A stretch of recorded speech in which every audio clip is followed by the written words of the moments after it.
Ethan Alsobrooks, and today I'm going to be analyzing High Heels Running in the Rain. This is written by Manuel Munoz, and it's a piece of work that I find exhilarating, exciting, and it's honestly one of my favorite short stories ever.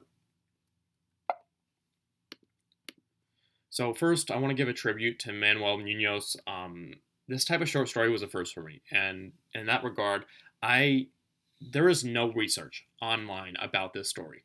There is no Spark Notes, there is no lit charts, there is nothing of this story. So it was very new to me how I was the only person essentially doing the research. Sometimes I'd go and just look what other people were saying, and just that would inspire ideas for me. But this was complete new to me. I had to circulate my own thoughts from simply reading the book, and it was wonderful. It was an experience like no other, and I credit that to Manuel Munoz. This story should have more press. It should have more people talking about it just because of how well written it is. I commend Manuel for this beautiful piece of work. And just a side note, page numbers are shown in quotes. These are shown in the pages, not counting up from zero. So in the pages, I think page numbers are like 70 through 85. So that's why there's very high pages. Yeah. So, of course, we have outline. Any one of my presentations have outline. We're going to look through four things. And these four things are what I found to be the most interesting of the entire book, entire story. And the first is perspective. The entire book, spoiler, is written in third person. And it's beautifully well done. I wouldn't have it any other way. Munoz does an incredible job relating to each character as a whole and also encompassing every single one character, and I'll talk about that more later. Then we're going to dive into characters. There's around four characters in this whole story, and there's three major ones. And I'm going to talk about all of them and the correlation between them, and the one minor character that I think adds to the story a lot, and we'll get into that later down the road. Then we're going to look at persona, look into the singer's persona especially, and the ultimate impact she has on everyone in the story. The singer wouldn't be categorized as the protagonist. I don't think there is a protagonist in the story, but obviously the singer has the biggest persona. And then lastly, imagery. This is my favorite part of the story. We're going to look at the little inferences to the real world that make the story so much more appealing to read. So first, perspective. Like I said before, the story is told through third person. It's meant that way, obviously. Munoz does an incredible job relating to his audience and sympathizing with them and kind of foreshadowing what the story is going to entail. From the very beginning, he creates a bubble between the three main characters in this one day. It's a bubble that it's hard to be penetrated to. It's amazing how well this is. From the car ride to the lunch to in the studio, we see these three characters interact through third person where we see their thoughts, their ideas, and what they say, all encompassing this story. The characters, obviously the singer. The singer actually doesn't have a name, the entire story. She doesn't have one name. Everyone just relates to her as the singer. The third person relates to the narrator as the singer. We learn more and more about her identity through her dialogue, but as what I said before, it's third person, so we also see her thoughts, which is amazing. The element of alluding to the core problem without knowing what that problem is yet is an interesting concept that Manuel does to perfection. In the beginning of the story, there's a lot of things that we do not know about the singer. She essentially is her first day out of rehab, and she's going to sing for the first time ever since she's off drugs. And this is incredible to witness because Munoz does an incredible job of alluding to the core problem without the reader knowing what that problem is yet. One of the quotes that I think is amazing for the character, the singer, and I'm going to have quotes for every single one of the characters that just I think resonates so well with them, and this is the one that's kind of in the beginning of the story. Because the slow sad of the song was reminding her of the honey release of the needle, an answer even sweeter than the kindness of these good men. This, once again, like I said before, is in the very beginning of the story. The audience has no idea kind of the backstory of the singer. We don't know what she really is dealing with, honestly, yet. And this quote kind of has that knowledge, that research that the reader needs to know to kind of formulate these thoughts like, oh, okay, she's dealing with drugs. And Munoz does a great job of inserting plot details so the reader can finally understand while also making the plot so much better. I also want to talk about that anonymous mystery behind addiction. There's a reason the singer doesn't have a name. I think so many people get so drawn up on who it is in the real world and not why it happened to them and how to help them stop drugs. There's so many people, celebrities even, that The media and even audiences are so prone to saying, oh, she did that, he did that, without asking, how really are they? What can I do to help them? So I think that's really a reason why the singer doesn't have a name. Second character is Joe. Joe is a very interesting character. I think it's also a simple but very complex character. He's the singer's manager, and I think throughout the story there is this front of caring and compassion. But then I think as I look deeper into him, there's a goal of money and success through the singer.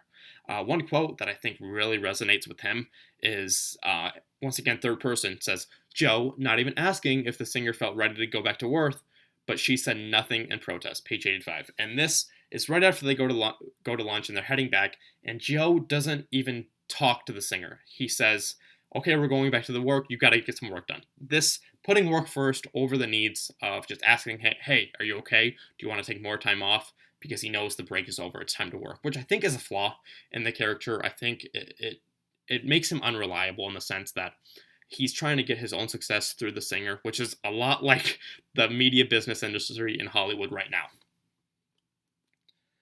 Third character, and the one that pulls everyone together, is Ernesto. We don't learn Ernesto's name all the way until the middle of the story almost. He's the designated driver for the singer, and there is so much exchanging and dialogue between the two characters, most notably Ernesto and the singer. But like I said before, the relationship between the three characters comes full circle between Ernesto's character, and that whole scene at lunch just puts in perspective everything that the audience finally knows. One thing that I like about Ernesto's character is he's blunt, he's to the point. He realizes everybody deals with stuff. I think the singer, in retrospect, and at least the beginning and the middle of the story, thinks everything is a problem with her and no one else has a problem in the world, which is kind of interesting to read about. It's kind of annoying too, but I love how Ernesto is that back to life, like, hey, everyone's dealing with stuff. And the twist of the book, my favorite part of the book, a twist that I had never previously read before. And this story just did wonders for me, essentially, because it provided me with so many new experiences that I had never experienced reading short stories before. And this quote says, you want to make a guess? Ernesto said, looking at Joe, then at the singer. I'm telling you, you might feel down and out, but I can guarantee you're a rock for somebody out there in the dark. This means so much to me. The singer has a huge audience, obviously. She sings songs for a lot of people that probably love her stuff. Honestly, they love her stuff. And to Ernesto's wife, this singer has helped her get through life. And a symbol can be different than the actual thing a person represents.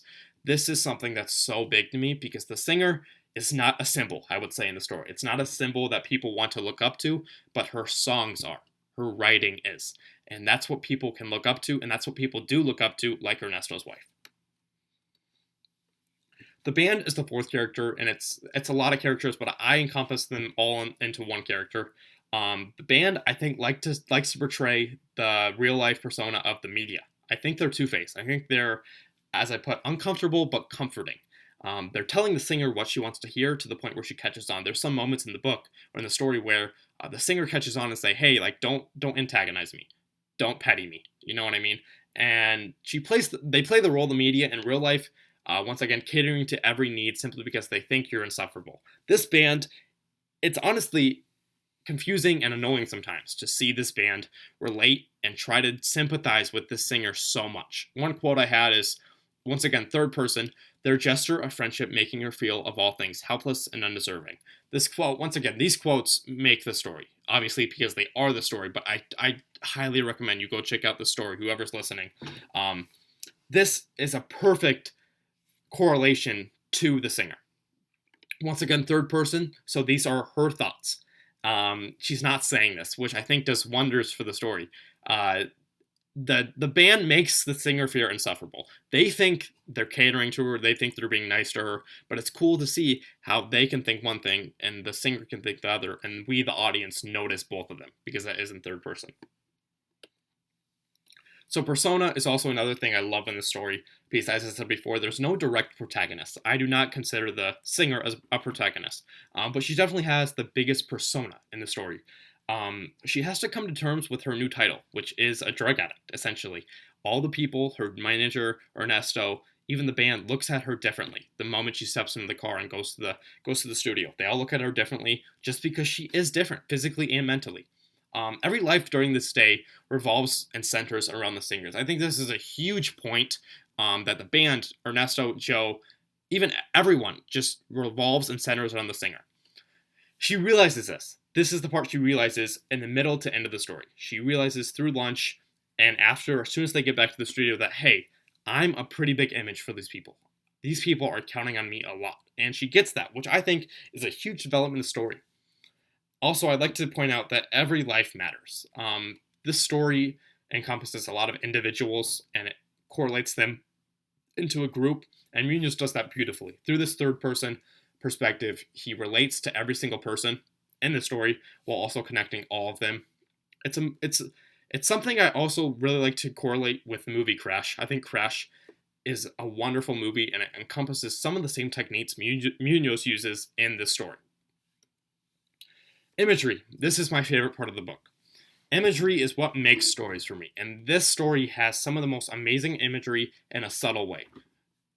The connections of this story to real life are so lifelike that you don't even notice they're there. Some examples, and once again, these examples can only do so much. I encourage you to go read this story because it is so powerful with these examples. Ernesto passed the food around, shaking the icy 7-Up when the singer didn't move to take it.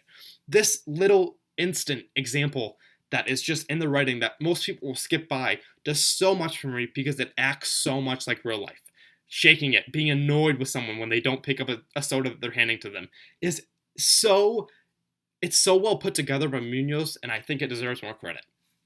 Another quote, they played for her, uncertain about the tempo. The singer cocked her head as if listening, but she wasn't offering anything to interrupt them. Joe making a couple of notes as if lines were coming to him, but he wasn't yet willing to share. This quote is the embodiment of this story.